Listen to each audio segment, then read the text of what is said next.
Hello friends, கடலைப்பருப்பும் புழுங்கல் அரிசி 1 ஸ்பூனும் போட்டு நல்லா கழுவிட்டு ஒரு 2 மணி நேரம் ஊற வச்சு எடுத்துக்கலாம். இது பச்சரிசி போட்டாலும் நல்லாயிருக்கும். நான் புழுங்கரிசி போட்டு பழகிட்டேன், அதனால் போட்டிருக்கேன். இடையில துவரம்பருப்பை வேக வச்சு எடுத்துக்கிட்டேன்.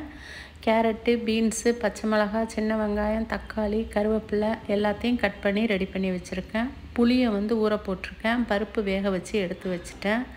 பருப்பு வேக வச்ச குக்கரையே கழுவிட்டு கடுகு உளுத்தம்பருப்பு போட்டு தாளிச்சிட்டு அது கூட எல்லா காயும் போட்டு உப்பு போட்டு நல்லா மிக்ஸ் பண்ணி விட்டுட்டு பருப்பு தண்ணியை விட்டு ஒரு குழம்புத்தூள் போட்டு ஒரு 2 விசில் விட்டு எடுத்துக்கலாம். நான் பருப்பில் கொஞ்சமாக வெந்தயம் போட்டு வேக வைக்கிறதுனால இது தாளிக்கிறதுக்கு வெந்தயம் போடுறதில்லை இப்போ எல்லாம். இது கேரட் பீன்ஸ் சாம்பார் இட்லி தோசைக்கும் நல்லாயிருக்கும். அதனால் 2 in 1 வச்சுக்கலாம். இதுக்கிடையில் ஊறிடுச்சு எல்லாத்தையும் வடிகட்டிட்டு அது கூட காஞ்ச மிளகாய், சோம்பு, பூண்டை கொஞ்சம் தோலாக கொஞ்சம் உரிச்சதாக இடித்து வச்சுருக்கேன்.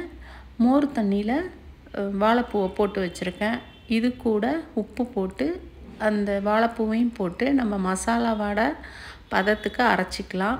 இதுக்கு போடுறதுக்கு சின்ன வெங்காயமும் பெரிய வெங்காயம் மிக்ஸ் பண்ணி வச்சுருக்கேன். அது கூட கருவேப்பிலை, கொத்தமல்லி கொஞ்சமாக வச்சுருக்கேன். கொத்தமல்லி ஃப்ளேவர் பிடிச்சதுன்னா நிறைய கூடயும் போட்டுக்கலாம். நான் தேங்காய் போடுவேன், அதனால் தேங்காய் துருவி எடுத்து வச்சுருக்கேன். அது கூட தேங்காவையும் போட்டு நல்லா மிக்ஸ் பண்ணி ஒரு 10 நிமிஷம் ஊற வச்சிடலாம். இதுக்கிடையில் 2 விசில் விட்டு வந்துருச்சு. நான் ஃபஸ்ட்டு புளி தண்ணியை விட்டு ஒரு 5 நிமிஷம் கொதிக்க விட்டுட்டு அதுக்கப்புறம் வேக வச்சுருந்த பருப்பையும் போட்டு நல்லா மிக்ஸ் பண்ணி விட்டு நம்மளுக்கு தேவையான அளவுக்கு கன்சிஸ்டன்சி வர்ற வரைக்கும் அதை கொதிக்க வச்சு நம்ம கேரட் பீட் சாம்பாரை ரெடி பண்ணிக்கலாம். இது ரொம்ப நல்லாயிருக்கும். நைட்டுக்கு தோசைக்கு வச்சுக்கிட்டு ஒரு தேங்காய் சட்னி வச்சோம்னா நைட்டுக்கு ஓட்டிடலாம்.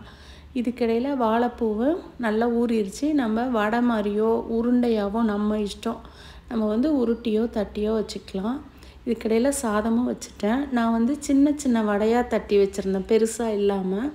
மீதி இருந்தால் ஈவினிங்கில் பெருசாக தட்டி டீ போடுறப்ப சாப்பிட்டுக்கலாமே அப்படின்ட்டு எண்ணெயை சூடு பண்ணிவிட்டு சூடானது இந்த வடையை மெல்லமாக போட்டு உடனே பிரட்டி விடாமல், இது எல்லாருக்குமே தெரிஞ்சிருக்கும்.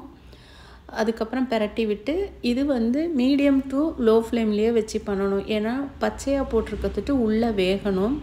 அது இல்லாமல் இது கலர் கருப்பாக இருக்கிறதுட்டு கொஞ்சம் பார்த்து கரெக்டாக எடுத்துடணும். ஆனால் ரொம்ப டேஸ்ட்டாக இருக்கும். இது அன்னைக்கு எங்களுக்கு லஞ்ச் பிளேட் எங்களுக்கு இது தான். கடையில் சாதமும் ரெடி ஆயிடுச்சு. இது நல்லாயிருக்கும் சாம்பாருக்கு. இது கொஞ்சம் காரமாக அந்த வடை இருந்ததுன்னா ரொம்ப நல்லாயிருக்கும். தேங்க்யூ. தேங்க்ஸ் ஃபார் வாட்சிங்.